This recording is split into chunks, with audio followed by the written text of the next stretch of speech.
안녕하세요. 최근에 소비자 물가지수, 그러니까 CPI는 좀 안정세를 보였는데 말이죠. 왜 암호화폐 시장은 살짝 조정을 받았을까요? 이게 좀 궁금하더라고요. 오늘 저희가 받은 여러 자료들 보면서 이 복잡한 신호들 속에서 진짜 중요한 흐름이 뭔지 한번 파헤쳐 보겠습니다. 네, 반갑습니다. 정말 흥미로운 지점인데요.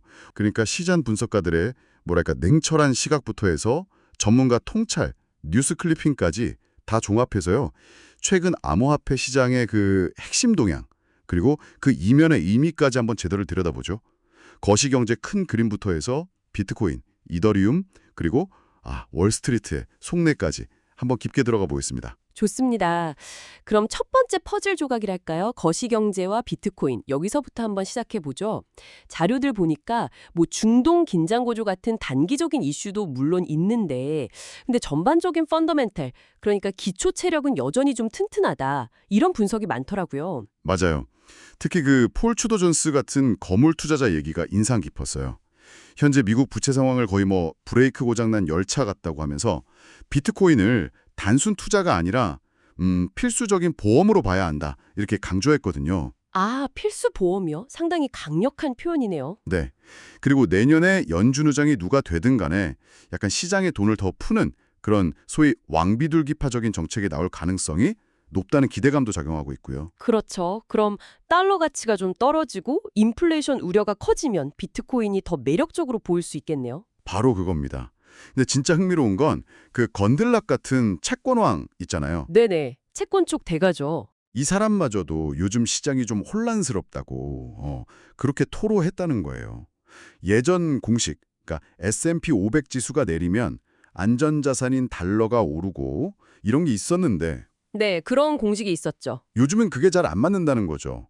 예측하기가 너무 어렵다. 음, 이건 뭔가 시장의 판 자체가 바뀌고 있다는 신호일 수도 있겠는데요. 네, 그럴 가능성이 충분히 있죠. 일부 분석에서는 심지어 미국 정부조차도요. 이 막대한 재정 적자를 메우려고 스테이블 코인 발행이라든지 아니면 비트코인을 활용할 가능성까지 조심스럽게 보고 있다는 시각도 제기됐어요. 뭐 AI 혁명 이런 거랑 맞물려서요. 와, 정부 차원에서의 움직임까지 거론된다는 건 정말 큰 변화네요.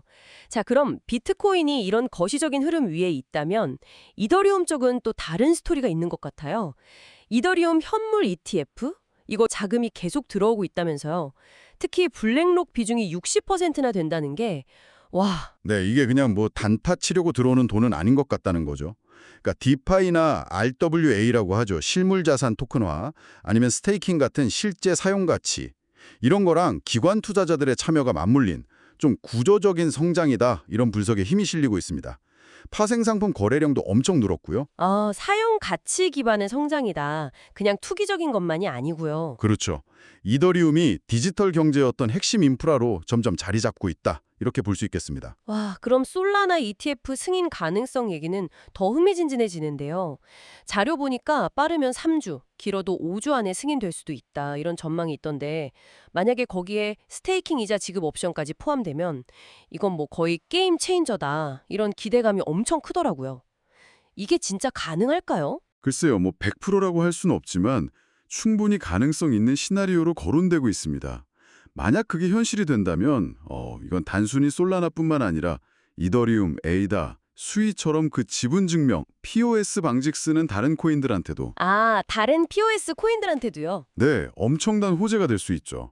그럼 자연스럽게 뭐 XRP나 에이다 같은 다른 주요 알트코인들 ETF 승인 기대감으로 이어질 거고요.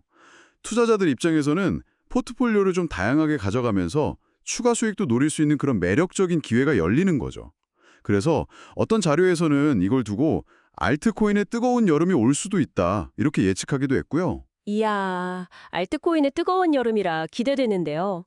근데 이 모든 변화의 밑바탕에는 RWA, 그러니까 실물자산 토큰화라는 또 다른 큰 흐름이 있다는 거군요. 지금은 이더리움이 한 60% 정도 점유하고 있지만 솔라나, 폴리곤 같은 경쟁자들이 막 추격하고 있고 심지어 뭐 온도 파이낸스처럼 RWA에 특화된 체인도 나온다면서요. JP 모건 같은 데랑 손잡고. 맞습니다. RWA 시장은 아직 뭐 규모 자체는 크지 않지만요. 그 잠재력은 정말 지금의 수백 배 이선으로 평가받고 있어요. 아까 그 자료 중에 월스트리트 움직임 분석한 글이 있었잖아요. 네, 있었죠. 결국 그들의 목표는 뭐 ETF든 RWA든 DeFi든 더 많은 금융상품을 계속 만들어내서 수익을 극대화하려는 거다. 어떻게 보면 뭐랄까 그들의 본능적인 탐욕에 가깝다. 이런 해석이 상당히 설득력 있더라고요. 뱅크 오브 아메리카가 자체 스테이블 코인 개발 움직이는 것도 다 같은 맥락으로 볼 수 있겠죠. 하긴 월스트리트가 움직이면 판이 커지니까요. 그들의 탐욕이 혁신을 이끌 수도 있겠네요. 자, 그럼 이 모든 정보 조각들을 한번 쭉 맞춰보면요. 우리 청취자 여러분께는 이게 어떤 그림으로 보일까요? 시장은 진짜 거시경제라는 큰 파도, RWA나 스테이킹 같은 기술 혁신, 그리고 월스트리트라는 거대한 플레이어의 의지, 이게 다 얽혀서 정말 빠르게 변하고 있는 것 같습니다. 네, 핵심을 짚어보자면 이런 거죠. 비트코인이 이제 디지털 금으로서 어느 정도 자리를 잡았다면요. 이제 시장의 더 뜨거운 관심은 이더리움 그리고 가능성 있는 몇몇 알트코인들로 옮겨가고 있다. 이렇게 볼 수 있습니다. 물론 이 과정에서 변동성이라는 위험은 늘 안고 가야 하는 거고요. 네, 맞아요. 그래서 자료들에서도 계속 강조하는 것 같아요.